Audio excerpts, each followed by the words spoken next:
Perkenalkan, nama saya Widya dari kelas 10 TKP 3. Saya akan menjelaskan komunikasi melalui telepon. Yang pertama, etika bertelepon.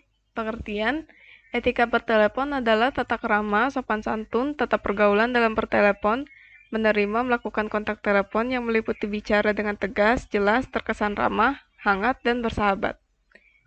Hal-hal penting ketika bertelepon. Jangan membiarkan telepon berdering lebih dari 3 kali. Dengarkan mitra bicara dan berkonsentrasi dengan pihak penelepon agar tidak terjadi kesalahpahaman antara penelepon. Berkata sopan dan hangat, dan hindari kata-kata yang menyinggung perasaan penelepon. Yang ketiga, teknik menerima telepon. Yang pertama, segera mengangkat telepon jika berdering. Ucapkan salam begitu Anda menjawab telepon. Tanyakan nama dan identitas penelepon, serta maksud dan tujuan penelepon. Apabila orang yang dituju tidak ada di tempat, maka beritahukan dengan sopan dan tawarkan kepada penelepon untuk meninggalkan pesan. Mengucapkan salam penutup.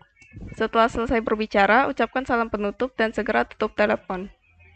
Hal-hal yang tidak boleh dilakukan pada saat komunikasi menggunakan telepon.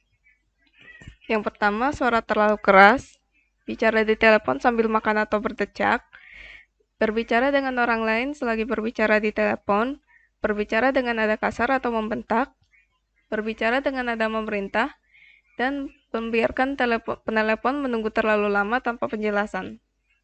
Yang kelima, etika menerima telepon. Mengucapkan salam dan memperkenalkan diri terlebih dahulu. Mengucapkan salam wajib dilakukan dan mengenalkan diri agar lawan bicara kita tahu dengan siapa dia berbicara. Menggunakan bahasa formal, baik dan sopan. Tidak berbicara dengan orang lain selagi menelepon, tidak berbicara sambil memakan sesuatu, tidak berbicara terlalu basa-basi, tidak berbicara dengan nada kasar apalagi membentak, nada intonasi berbicara tidak terkesan malas, mencatat pesan atau pembicaraan, sampaikan pesan kepada orang yang dituju si penelepon. Adapun hambatan dalam hubungan telepon adalah yang pertama, faktor kondisi fisik peralatan telepon. Suara berisik tidak jelas, suara hilang timbul, suara tiba-tiba mengecil, saat menekan atau memutar nomor telepon tidak dapat mendengar nada kontak, tidak terdengar nada sambung, dan tiba-tiba sambungan terputus pada saat percakapan berlangsung. Yang kedua, faktor pemakai, komunikator, dan komunikan. Yang pertama, berbicara berdecak atau berbicara sambil makan, berbicara monoton dan tidak jelas pengucapannya, berbicara terlalu cepat, meninggalkan telepon sambil berbicara kepada orang lain, berbicara sambil bersenda gurau, berbicara sambil bergerak kepala ke kiri dan ke kanan, berbicara dengan hembusan nafas terdengar, dan yang terakhir, gagang pesawat telepon diletakkan terlalu ke atas atau terlalu ke bawah.